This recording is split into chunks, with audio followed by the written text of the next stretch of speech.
Mən bir söz demək istəyirəm ki, nə yaxşı ki varsan ya Əbu Abdillah. Sənsiz günümüz necə olardı?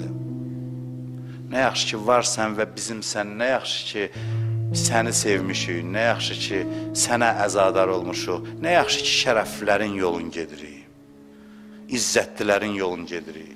Sənin qarşıva kimi çıxardıblar, kimi müqayisə eləmək olar, cəmaat kimin dalınca düşüb gedir. Biz sənin dalınca gedirik. Biz sənin adın gələndə istəyimiz olmasa da Hüseyn deyəndə ürəyimizin bəndi qırılır bizim. Ömrümüzün ən gözəl günlərini səninlə yaşamışıq ya Əbu Abdillah.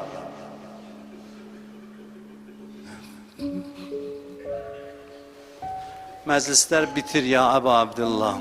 Hüseyncan, səni and verirəm o yollarda döyülən balaların hörmətinə, bacın Zeynəbin ehtiramına.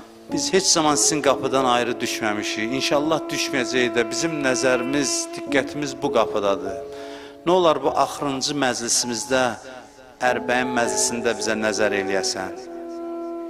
Elə nəzər eləyəsən ki, bir dəfəmlik günahdan uzaqlaşaq, nəfsimizin torunundan xilas olaq, sizə vəfadar olaq, sizə həqiqi dost olaq, bir dəfəlik dost olaq, qəbul elə bizi dostluğuza, necə Kərbəla şəhidlərini qəbul elədin və xoşbəxt elədin, biz də belə bir baxışın müştərisi toplaşmışıq bura.